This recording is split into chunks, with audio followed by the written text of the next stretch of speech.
സങ്കീർത്തനങ്ങളുടെ പുസ്തകത്തിൽ നിന്നുള്ള വായന. അധ്യായം 25. വഴി കാട്ടണമേ. കർത്താവെ, എൻ്റെ ആത്മാവിനെ അങ്ങയുടെ സന്നിധിയിലേക്ക് ഞാൻ ഉയർത്തുന്നു. ദൈവമേ, അങ്ങയിൽ ഞാൻ ആശ്രയിക്കുന്നു. ഞാൻ ഒരിക്കലും ലജ്ജിതനാകാതിരിക്കട്ടെ. ശത്രുക്കൾ എൻ്റെ മേൽ വിജയം ആഘോഷിക്കാതിരിക്കട്ടെ. അങ്ങയെ കാത്തിരിക്കുന്ന ഒരുവനും ഭഗ്നാശരാകാതിരിക്കട്ടെ. വിശ്വാസവഞ്ചകർ അപമാനമേൽക്കാതിരിക്കട്ടെ. കർത്താവെ, അങ്ങയുടെ മാർഗങ്ങൾ എനിക്ക് മനസ്സിലാക്കി തരണമേ. അങ്ങയുടെ പാതകൾ എന്നെ പഠിപ്പിക്കണമേ. അങ്ങയുടെ സത്യത്തിലേക്ക് എന്നെ നയിക്കണമേ. എന്നെ പഠിപ്പിക്കണമേ. എന്തെന്നാൽ അങ്ങാണല്ലോ എന്നെ രക്ഷിക്കുന്ന ദൈവം. അങ്ങേക്ക് വേണ്ടി ദിവസം മുഴുവൻ ഞാൻ കാത്തിരിക്കുന്നു. കർത്താവെ, പണ്ട് മുതലേ അങ്ങ് ഞങ്ങളോട് കാണിച്ച അങ്ങയുടെ കാരുണ്യവും വിശ്വസ്തതയും അനുസ്മരിക്കണമേ. എൻ്റെ യൗവനത്തിലെ പാപങ്ങളും അതിക്രമങ്ങളും അങ്ങ് ഓർക്കരുതേ. കർത്താവെ, അങ്ങയുടെ അചഞ്ചല സ്നേഹത്തിന് അനുസൃതമായി കരുണാപൂർവം എന്നെ അനുസ്മരിക്കണമേ.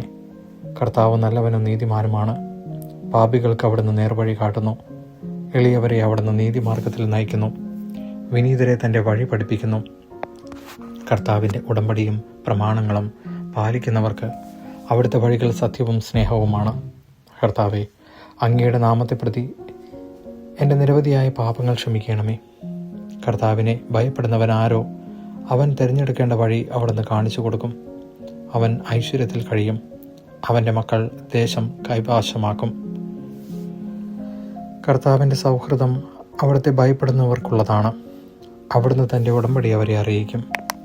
എൻ്റെ കണ്ണുകൾ സദാ കർത്താവിൻ്റെലേക്ക് തിരിഞ്ഞിരിക്കുന്നു. അവിടുന്ന് എൻ്റെ പാദങ്ങളെ വലയിൽ നിന്ന് വിടുവിക്കും. ദയ തോന്നി എന്നെ കടാക്ഷിക്കണമേ. ഞാൻ ഏകാകിയും പീഡിതനുമാണ്. എൻ്റെ ഹൃദയവ്യഥകൾ ശമിപ്പിക്കണമേ. മനക്ലേശത്തിൽ നിന്ന് എന്നെ മോചിപ്പിക്കണമേ. എൻ്റെ പീഡകളും ക്ലേശങ്ങളും ഓർത്ത് എൻ്റെ പാപങ്ങൾ പൊറുക്കണമേ. ഇതാ, ശത്രുക്കൾ പെരുകിയിരിക്കുന്നു. അവർ എന്നെ കഠിനമായി വെറുക്കുന്നു. എൻ്റെ ജീവൻ കാത്തുകൊള്ളണമേ. എന്നെ രക്ഷിക്കണമേ. അങ്ങയിൽ ആശ്രയിച്ച എന്നെ ലജ്ജിക്കാനിടയാക്കരുതേ. നിഷ്കളങ്കതയും നീതിനിഷ്ഠയും എന്നെ സംരക്ഷിക്കട്ടെ. ഞാൻ അങ്ങയെ കാത്തിരിക്കുന്നു. ദൈവമേ, ഇസ്രായേലിനെ സകല കഷ്ടതകളിൽ നിന്ന് മോചിപ്പിക്കണമേ. അധ്യായം 26. നിഷ്കളങ്കൻ്റെ പ്രാർത്ഥന. കർത്താവെ, എനിക്ക് ന്യായം സ്ഥാപിച്ചു തരണമേ. എന്തെന്നാൽ ഞാൻ നിഷ്കളങ്കനായി ജീവിച്ചു. ചാഞ്ചല്യമില്ലാതെ ഞാൻ കർത്താവിൽ ആശ്രയിച്ചു. കർത്താവെ, എന്നെ പരിശോധിക്കുകയും പരീക്ഷിക്കുകയും ചെയ്യുക. എൻ്റെ ഹൃദയവും മനസ്സും ഉരച്ചു നോക്കുക. അങ്ങയുടെ കാരുണ്യം എൻ്റെ കൺമുമ്പിലുണ്ട്. അങ്ങയുടെ സത്യത്തിൽ ഞാൻ വ്യാപരിച്ചു. കപടഹൃദയരോട് ഞാൻ സഹവസിച്ചിട്ടില്ല. വഞ്ചകരോട് ഞാൻ കൂട്ടുകൂടിയിട്ടില്ല. ദുഷ്കർമ്മികളുടെ സമ്പർക്കം ഞാൻ വെറുക്കുന്നു. നീചന്മാരോടുകൂടെ ഞാൻ ഇരിക്കുകയില്ല. കർത്താവെ, നിഷ്കളങ്കതയിൽ ഞാൻ എൻ്റെ കൈ കഴുകുന്നു.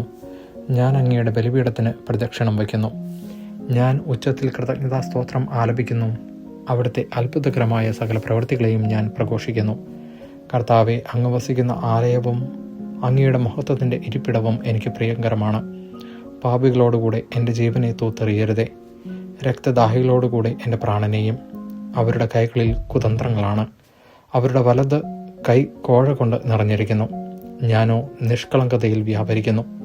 എന്നെ രക്ഷിക്കുകയും എന്നോട് കരുണ കാണിക്കുകയും ചെയ്യണമേ.